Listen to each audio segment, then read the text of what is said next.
So just starting off with addictive keys, I think a piano is always a good foundation for any sort of melody or sample. I just want to do a basic chord progression.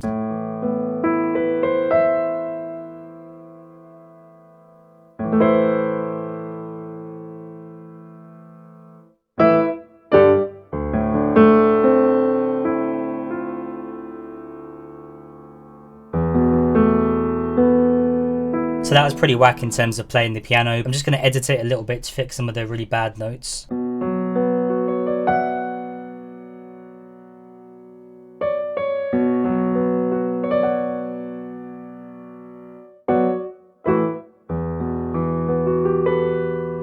Next, I just want to copy those chords over into an electric piano. When you're trying to make these sort of soulful 70s type samples, I think an electric piano like a Rhodes is really important for that sound. Just a really nice warm layer to go with the piano. So literally just copied the chords and took out some of the higher notes.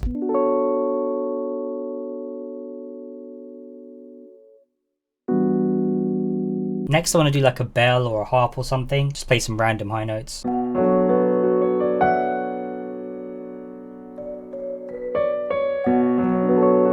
Next I want to add a simple bass guitar line. I think this just helps with the overall feel of the sample. I like to use Ample Bass for this. I use the light version, which is free. Go check it out. It's just really realistic. Always good when you need that sort of standard bass guitar.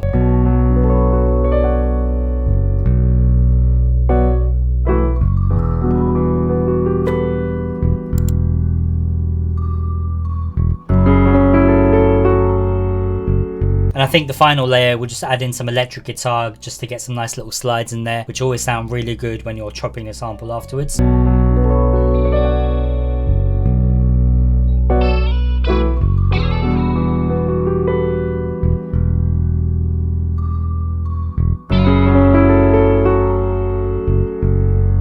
I'm going to put some processing on the layers. I like to put a bit of vinyl on the piano just to make it sound a bit more old school. And then on the full melody, we're going to do some RC20. It's pretty standard when it comes to getting that sampled sound. Just adding a lot of noise, a bit of wobble, a bit of distortion. Adding a bit of EQ, just increasing some of the high end in the sides. Then also some compression just to bring it up. Now I've rendered out the sample, so I've got it as one audio file. And this is where we can start sampling it in different ways. So what I'm going to do is just right click it and slice to new MIDI track. I'm going to do half notes. So now we can play around with the chops, and this is where the fun begins.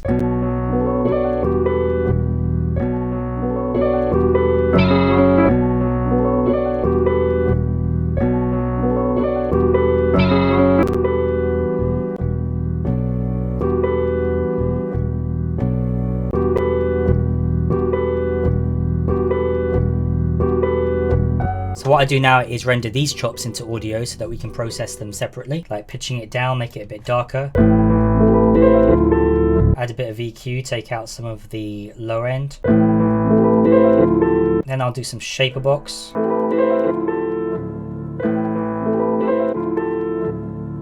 And now we treat this like a new sample and we just add more layers to it. So we can just do like a simple female vocal.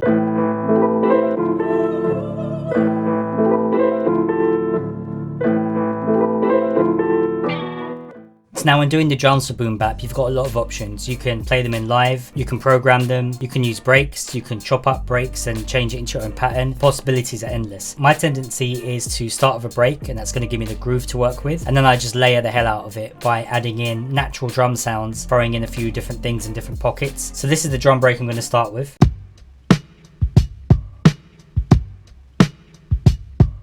And then to layer the drums, I've got a drum rack here with a few sounds loaded up. And the sounds I'm using are from a splice pack by AJ Hall, who I think has some of the best drum breaks available on the internet. So if you go on Splice and just search left field drum breaks, I'll put the link in the description as well. You've got some really top quality natural drum sounds.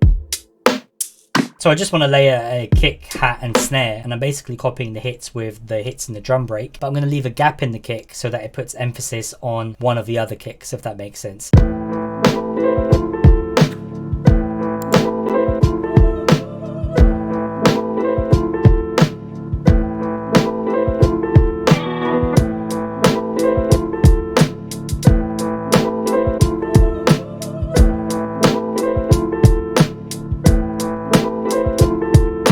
Now for the drums, that's all we need. We can add in some other layers like an open hat, a shaker, some other perk sounds, but I like to leave that last when I'm doing ranging, just because I find it easier to figure out the correct placement for that. I'm going to process the drums as a whole now, and a few things I like to do is, first of all, RC20. They already have drum break presets, which are pretty good. Just mess about with them until you get the sort of sound you want.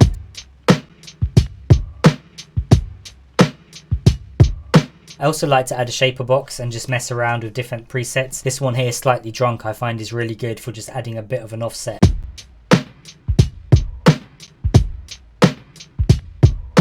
And then finally just a touch of OTT just to bring them up a bit more.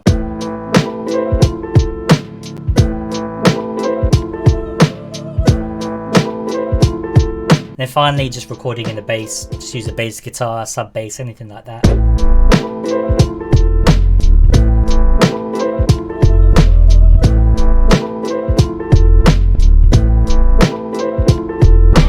Something simple like that does the trick. Just keeping the notes relatively short, playing around in the scale, jumping octaves, can't really go wrong. I just play the original sample which we had before I chopped it, because sometimes you might find that that actually sounded good by itself, so let's just give that a listen.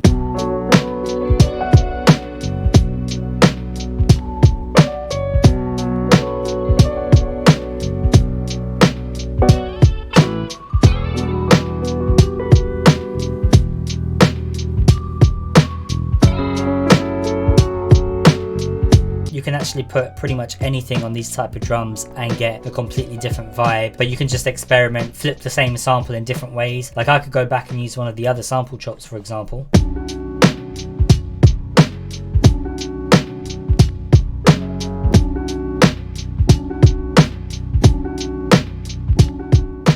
Now I'm going to show you a different boom bap beat that I'm currently working on, just to show you that it's the same sort of process that gives you really good results. So in this instance, I started off again with a drum break. In this case, you can see I've actually detuned it and just taken out a couple of bars from the break that I liked.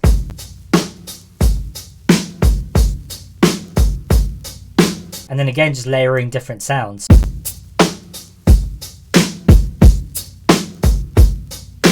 Now for this track, I've been using a sample which I got from a random pack.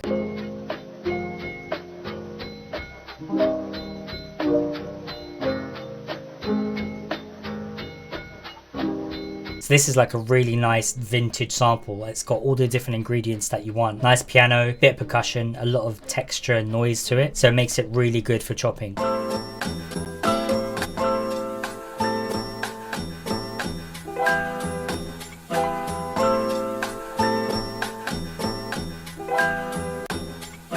So then once again, rendered it out into audio, added the RC20 just to do some random processing to it. And then from there, like I said before, just going ahead and adding random different samples and melodies just to make it a whole new thing. So you end up with something like this.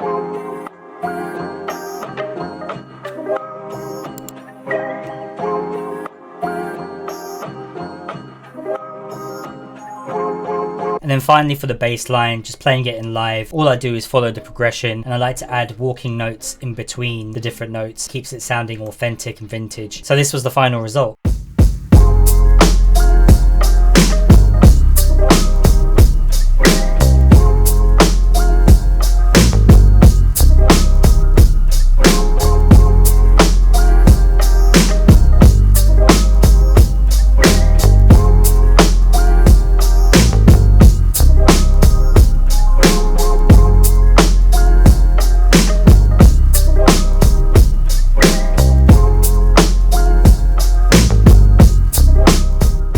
Thank you so much for watching, really do appreciate it. Leave a like if you enjoyed this video. Otherwise, have a good one. Peace out.